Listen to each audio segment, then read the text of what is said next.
What movie is this? Judging from the music, I'd guess it was Groovy Ghouls Go Disco Dancing. Oh wait, no, it's Friday the 13th Part 3. You know, it's funny that I first heard that tune on a Halloween Party Hits CD. Ever since, I always thought of it as the Friday the 13th theme, even though this is the only movie it's heard in. Usually there isn't really a theme, it's just that strange echo.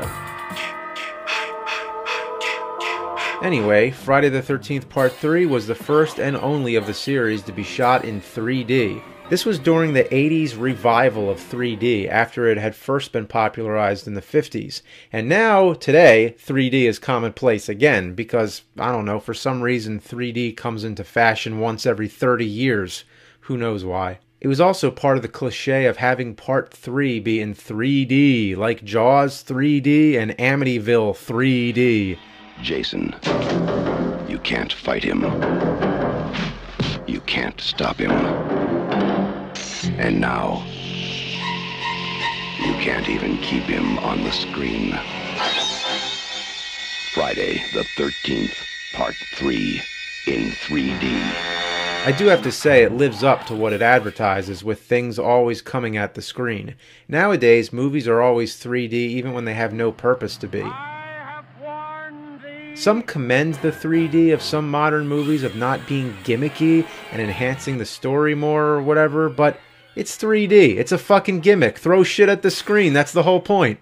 The problem is that today you can't see this movie in 3D, so now all you have is a bunch of idiots flinging yo-yos at the camera for no reason.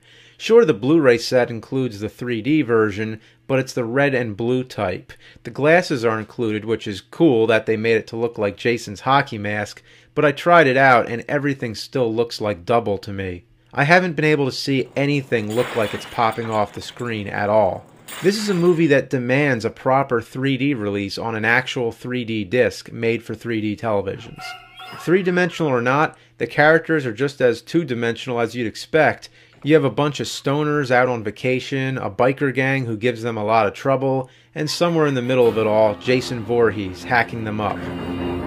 You have a prankster who takes it as far as possible, always playing a morbid joke in every other scene. Oh my, get up. You know, if this same movie was made today, is there any chance that this guy wouldn't be played by Seth Rogen? This guy happens to be the one who accidentally gives Jason the idea of the hockey mask, something that really catches on. This shot right here is the first time you see Jason with the hockey mask on. Movie history is made. So for those who want to see the Jason that everybody expects, this is the first movie that has that. Look at him run! There he goes again! Also, this one has greater production quality yet. Once again, the budget was doubled. This time it was about $2.5 million. As a result, it feels a little bit more mainstream than the first two. I think modern audiences might find this one more watchable. I personally find it to be more entertaining than parts 1 and 2.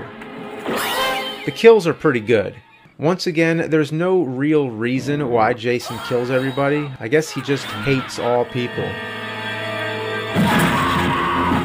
The psycho shower shot is imitated. There's a good Fangoria magazine with Godzilla, have to point that out.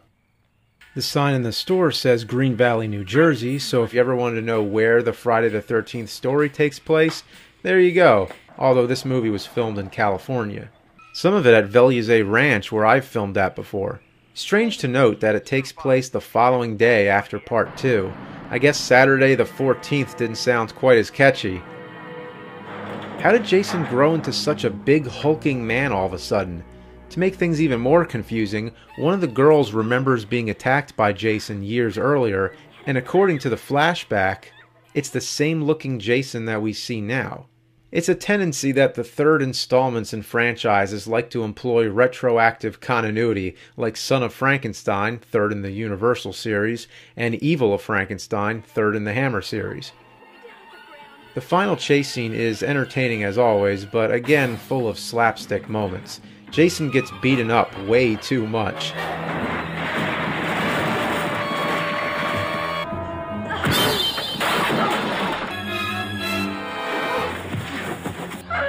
What is he, backing up? Like, don't hurt me.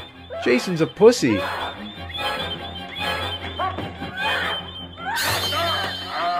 The moment that always sticks out to me is when Jason lifts up his mask and sneers, as if he knows he's scary, and she recognizes him as the man she encountered years ago. They did a good job on Jason's face. I remember being surprised that you see his face so much. In the Halloween series, they make such a big deal about the secrecy of Michael Myers' face, but in the Friday the 13th series, they show his face in just about every installment. Come to think of it, why does he wear a mask anyway? Spoiler alert if anybody cares, the ending is another strange and ambiguous one. After putting an axe in Jason's head, she gets on a canoe where she sees him still alive coming after her. Then all of a sudden, Mrs. Voorhees jumps out of the water, no longer decapitated. I'm pretty sure it's just a dream. And then she wakes up. The police escort her away, and Jason's body is still laying there with the axe still in his head. If this were any other killer, you'd say he was dead.